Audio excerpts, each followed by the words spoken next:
Hello everyone and welcome back to Games Played Technically. Today we're back in Satisfactory, hoping to finally finish our to-do list. Um, to help us make progress, I'm going to be shooting for longer this episode and then editing that down to maintain a reasonable runtime. To achieve that, we're going to enlist the help of another Fix-It engineer. So go ahead and say hi to our friend here. And it's just me on another account, and between the two characters I'm planning on recording from one or more towers to capture a wider view of our work and turning those into time-lapse segments.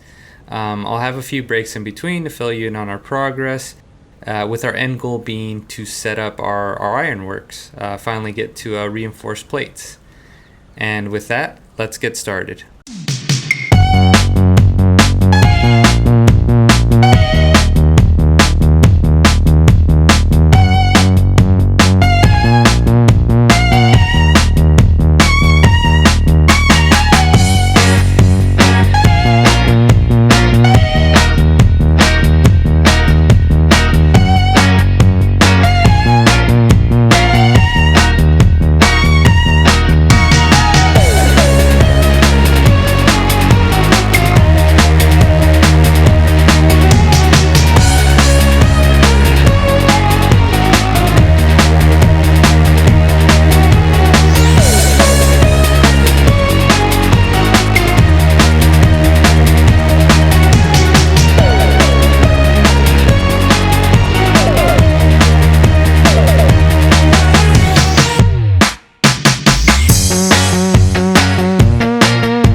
It took a bit of back and forth, mainly because I didn't stick to the plan, but we completed our to-do list.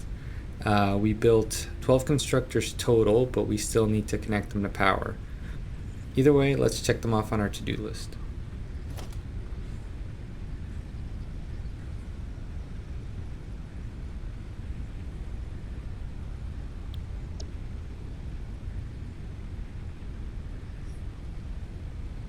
Those are all finished now.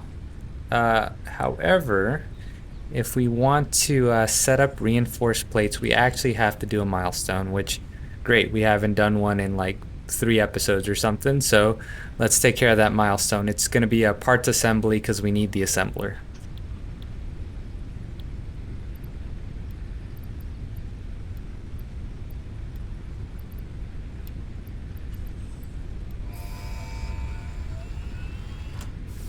And alright, first milestone in a while. Alright, and unfortunately to build the assemblers, we do need some rotors. So we're going to go ahead and build those by hand. And we'll see, maybe I'll spare you having a look at that. Then again, maybe not. So yeah, I'll just take the opportunity to get caught up a little bit. So I've been trying to expand how we present our content, right? We want to make good content here at Games Played Technically. So I'm gonna go ahead and try this time lapse and see how that works. I guess a round of PC talk for any of you who still care about that. I did in fact order a water cooler, an all-in-one. I got an Arctic, what's it, an Arctic Freezer 280? It's a 280 rad. Got it installed. Unfortunately, it didn't go the way that I planned. However, I have a plan. So the issue was that the VRM heatsink is in the way of me installing it on the top, which is where I want it, because if I install it in the front, I lose my 160 millimeter fans. So I think I can either replace that VRM or potentially take a Dremel to it. We'll see what we do. Not super sure about that one, but we'll find out. We probably don't need this many rotors, but we have so many supplies, it'll be worth it just to keep everything going. We're gonna go ahead and pick up some supplies since we've burned through a bit. And that'll also free up some space so that these guys can keep doing what they're doing. And then we'll also have to build an assembler and figure out, first of all, how much power they're gonna use. I haven't looked that up ahead of time. And also if we're even producing enough materials to make those go, right? Because we're gonna need rotors and reinforced plates. So we'll have to take a look at that.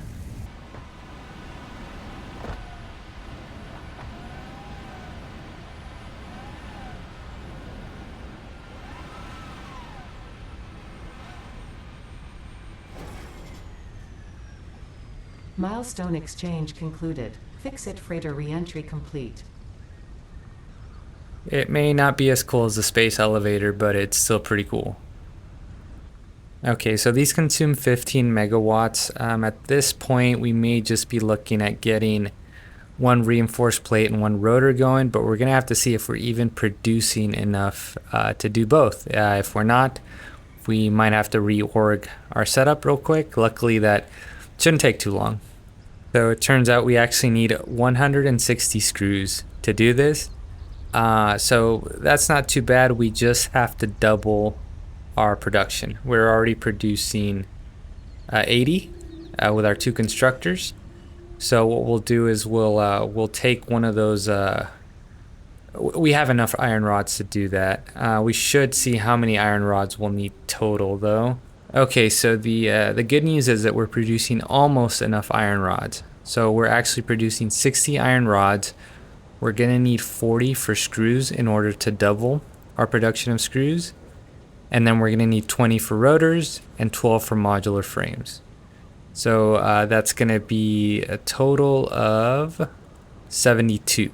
So that just means we have to convert one of our plate constructors into a rod constructor, and then we should be good. I think we're producing more than enough plates anyway.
Well, guys, there you have it.